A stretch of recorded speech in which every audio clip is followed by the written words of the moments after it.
En este sector de la ruta 1 hacia Iquique han sido encontrados diferentes momias. Un pequeño con un trabajado ajuar funerario, con elementos indispensables para la vida diaria. En su contraparte, un adolescente con un impacto de un arpón en el pecho. Yace entre medio de dos cerros, cubierto tan solo con una delgada franela y su único bien, un collar con una madera. En los faldeos de los cerros también fue encontrada una de las momias chinchorro, reconocidas como Patrimonio de la Humanidad por la UNESCO. Acompáñanos a conocer su historia.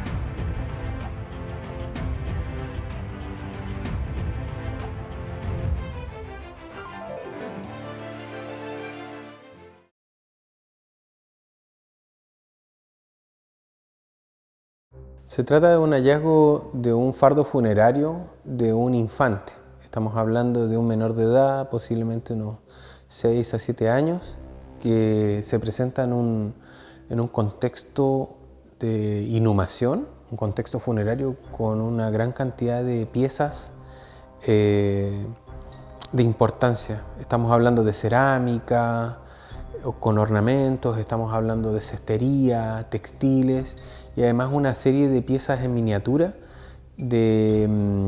propias de las actividades de pesca, caza y recolección en la costa desértica. Este hallazgo se produce a raíz de los trabajos de las obras viales que se están desarrollando en el contexto de la carretera de Iquique al aeropuerto, lo que se llama las rutas del desierto. Y al remover material del talud junto a la carretera es que se desprende una gran roca y junto a esta se desprende este fardo funerario.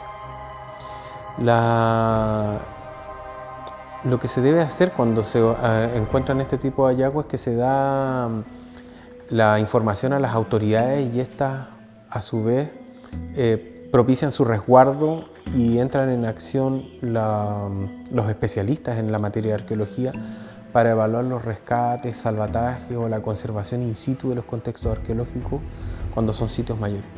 En este caso, el desprendimiento del fardo funerario generó que se tuviera que hacer un rescate. Y ahí es cuando entramos nosotros a trabajar y empezamos a ver sus características en particular. Bueno, en estos casos, como son contextos de disturbación, que es que el contexto arqueológico original se pierde al correr este fardo funerario por la ladera del cerro, en el talud que se está generando para la carretera, es que nosotros tuvimos que aplicar lo que se llama un rescate arqueológico. El rescate arqueológico está regulado por la Ley de Monumentos Nacionales y uno tiene que aplicarlo cuando los materiales están en riesgo inminente de pérdida, pero hay una tramitación para llevarlos a cabo. No es que uno los levante sin ningún permiso y tome decisiones apresuradas. En este caso hay toda una planificación que conlleva el rescate de materiales arqueológicos. Y en la implementación ya del trabajo arqueológico en terreno, lo que nosotros generamos son grillas, realizamos excavaciones sistemáticas, vamos decapando con brochas y de esta manera bien controlada en el área de dispersión y disturbación del punto de hallazgo es donde empezamos a encontrar distintos bienes ceremoniales, por decirlo de alguna manera, que acompañan el fardo funerario y que se desperdigaron o se desplazaron a lo largo de la ladera. Nosotros, a través de la arqueología, no solamente buscamos el objeto per se, sino que entender el contexto en que se produce un registro arqueológico. Tratamos, en cierta forma, de ver a los sujetos que hay detrás de cada actividad y que deja su impronta del pasado y que nosotros vemos en el presente. Estos fardos funerarios, por ejemplo, van acompañados de una serie de piezas de mucho valor, todas en miniatura, muy interesantes. Vas a ver arpones, anzuelos, tejidos, chinguillos. Los chinguillos son como redes para recolectar mariscos, así como hay cuchillos de concha. Y hay una serie de bienes funerarios muy importantes, ricamente ornamentados y que si no aplicáramos, por ejemplo, metodologías de arqueología como es la excavación, una recolección sistemática, viendo bien su posición, no podríamos entenderlo como conjunto, pero también nos permitió ver la dinámica de disturbación, que no es que alguien lo haya destruido de forma concertada, sino que fue parte de un hallazgo fortuito.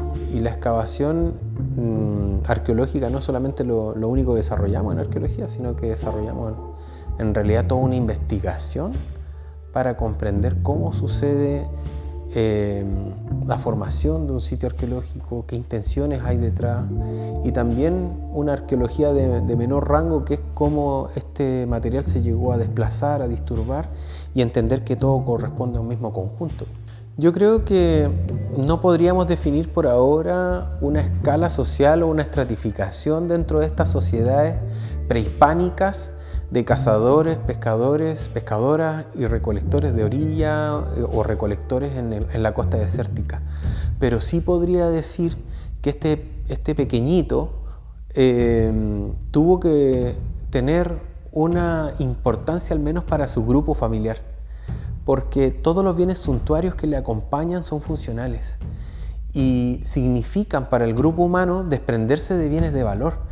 Por ejemplo, enterrar a este pequeñito con piezas textiles, con cestería, con instrumentos de caza y de pesca que son confeccionados con materiales que son difíciles de obtener. Los huesos, las lienzas, el pelo de llama y de animales, las fibras textiles, son materiales muy difíciles de obtener en la costa desértica. Por lo tanto, cuando la familia deposita a este pequeñito con todo este ajuar funerario, no solamente está acompañando al difunto, sino que está de alguna manera simbólica representando todos estos bienes de valor que se le están entregando al difunto para tal vez un viaje. Desconocemos qué es lo que pensaban respecto de cómo continuaba la vida después de la muerte, pero sí nos está hablando de que hay una riqueza que se está entregando y que a la vez el grupo humano se está desprendiendo. Por lo tanto, nos está hablando de un alto valor de significación y de aprecio por este pequeñito que van a depositar en este fardo funerario.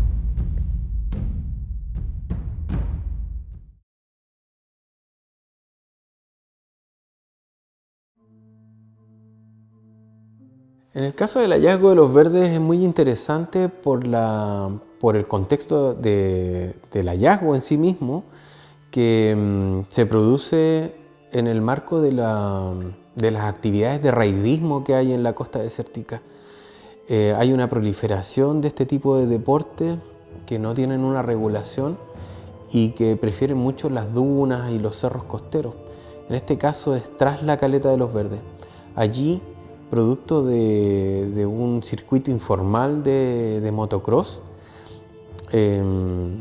producto que las motos saltan y caen frente a las laderas de los cerros, fueron socavando y descubriendo parte de un contexto funerario muy interesante y que consiste en un entierro de un joven pescador de data prehispánica, posiblemente asociado al periodo intermedio tardío. Estamos hablando de aproximadamente unos 1000 años de antigüedad, y es muy particular porque logramos rescatar el contexto funerario completo, pero su ajuar es muy precario. Su ajuar, que son los bienes funerarios que acompañan al difunto, eran solamente un collar de fibra de animal con una pequeña maderita engarzada, un fragmento de madera natural, posiblemente pudo haberlo recogido en el desierto o botado por el mar, o puede tener alguna otra significación, y además un pequeño textil de aproximadamente unos 50-60 centímetros por 1 metro que cubría a este individuo. Este individuo fue depositado en posición fetal, decúbito dorsal, eso quiere decir que es como cuando uno duerme acurrucado en una cama, y nos llama mucho la atención porque la sencillez de su ajuar funerario describe mucho no solamente de la vida del individuo, sino que también de la importancia que tenían los recursos naturales en tiempos prehispánicos y lo que puede llegar a significar un fragmento de madera como tu único bien que te llevas al morir. En este caso en particular, los restos están en el museo. Debió levantarse producto de los grandes daños que causa el motocross en el desierto. Hay que entender de que la costa desértica tiene una gran cantidad de sitios arqueológicos. La densidad arqueológica que hay entre Iquique y el Loa es inmensa. Son cientos de sitios arqueológicos, muchos de ellos registrados, y una cantidad considerable que se ha ido registrando en los últimos años. Solamente entre Playa Quinteros y Yape hemos registrado más de 500 sitios en el último año. En este caso en particular, en Los Verdes, sabemos que hay un asentamiento muy importante, Los Verdes 1, estudiado en la década del 80 por el arqueólogo Olaf Olmos y Julio Sangüesa. Y sabemos también que debe haber muchos registros dispersos por ahí. Con Francisco Telles, exdirector del Museo Regional, también se excavó tras la caleta de Los Verdes, donde se encontraron una cantidad considerable de inhumaciones, distintos tipos de tumbas.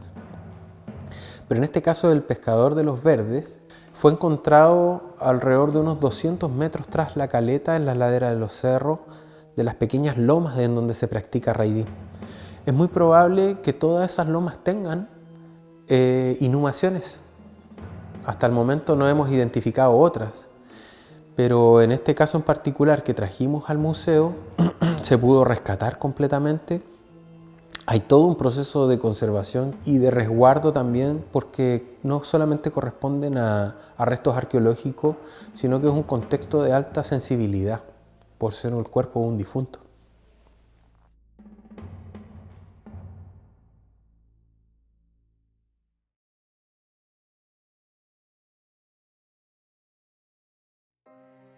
El caso de Playa Blanca responde a un contexto de tradición chinchorro que podríamos definir como tardío o de transición chinchorro. Los contextos de transición chinchorro son contextos que estamos hablando en el último periodo de las últimas expresiones de la tradición chinchorro, en que los cuerpos, si bien son momificados y tienen un tratamiento de momificación para ser conservados, ya no son tan complejos como las momias de tradición chinchorro anteriores, de periodos anteriores. En este caso en particular, lo que encontramos es un adulto momificado, que no son muy frecuentes y tiene indicios de violencia y posiblemente las causas de su muerte. Cuando nosotros tomamos este caso de hallazgo en Playa Blanca, también fue un hallazgo realizado producto de movimientos de tierra en las laderas de los cerros, en donde se desplaza este cuerpo a través de los arenales, y luego después las mismas personas que viven en la playa y que veranean lo escarban y dañan un poco. Nosotros en este contexto pudimos ir trabajando con excavaciones, recuperando parte del contexto arqueológico. Y en el momento en que nosotros empezamos a decapar y a retirar las arenas, nos damos cuenta de que tiene una punta de arpón inserta dentro de su tórax. Y pensamos que debe ser definitivamente una de las causas de la muerte, si no fue otra, potencialmente debió serla. Estamos hablando de una punta de arpón de sílex y encontramos una segunda punta acompañando el ajuar funerario. Desconocemos si esto pudo haber sido un accidente, pero sí nos está hablando de lo mortal que pudo llegar a ser, por ejemplo, los artefactos de caza que utilizaban estos grupos para que penetren el cuerpo y llegue a quedar casi insertado en la columna vertebral del individuo. Este caso además tiene una particularidad significativa porque está muy cerca de lo que son poblaciones actuales en la costa. Y muchas veces estas poblaciones desconocen el valor patrimonial de los lugares que habitan. En este caso estamos hablando de Playa Blanca, en donde hay una población considerable, hay casas de veraneo, también se produce pesca y recolección de orilla. Y este hallazgo es significativo porque nos está hablando del pasado de ese espacio, de las dinámicas que se están dando y sobre todo en un contexto en que Chinchorro actualmente fue declarado Patrimonio de la Humanidad, al menos 3 sitios en Arica, pero nos está hablando de un patrimonio de la humanidad por relación cultural, prácticamente aquí a escasos kilómetros de Iquique y a pocos metros de una población local, como es la comunidad de Playa Blanca. Este contexto arqueológico está depositado en el museo, obviamente tuvo su tratamiento de conservación y restauración, y con este tipo de hallazgos se empezaron a implementar medidas de conservación preventiva basadas en el resguardo de los restos bioantropológicos como no se había hecho antes. Se utilizan materiales inocuos, libres de ácido, pero también hay una preocupación por el valor sensible de que sean restos humanos. Hay una tendencia a nivel mundial en los museos y en la conservación preventiva a generar otro tipo de tratamientos cuando se trata de restos humanos. No en todo el mundo se siguen levantando restos humanos. Hay muchos países en donde la arqueología y la conservación ya han dejado de levantar restos humanos e intentan generar museos de sitio. En el caso de Chile, por ahora el avance en esa materia ha sido muy lento, pero en el Museo Regional ya hemos ido avanzando en generar mejores condiciones y protocolos de conservación respecto a los materiales arqueológicos que propicien el respeto por los individuos, que propicien el respeto por los restos humanos y las sensibilidades que no solamente corresponden a estos grupos humanos pretéritos, sino que también a la población local actual. Yo pienso que hay que tomar dos elementos como factores preponderantes en la ocupación de la costa. El primero es el tema de los maremotos. Los maremotos siempre han existido y las poblaciones, por tanto, siempre debieron estar atentas a los movimientos telúricos y a las salidas de mar, como le llamamos. Por lo tanto, la ocupación de la costa inmediata tiene que haber sido transitoria, tiene que haber sido durante la recolección, la caza y la pesca, o durante el tránsito que se producía en la costa. Pero los asentamientos y la conservación de los difuntos, sobre los cuales destinaban largas horas para preparar cuerpos o para preparar los ajuares funerarios, que hablamos en otros casos, obviamente nos están hablando de cuidar de un bien preciado que debe estar resguardado. Y por lo tanto, gran parte de los hallazgos funerarios siempre se van a encontrar alejados de la costa. Es lo que sucede con Chinchorro también. Siempre están depositando estos difuntos para periodos prehispánicos en los arenales, en las laderas de los cerros, junto a grandes rocas, de manera que no solamente están quedando resguardados de los eventos naturales que van a transformar la costa o la van a afectar, sino que también están al acceso de las mismas comunidades.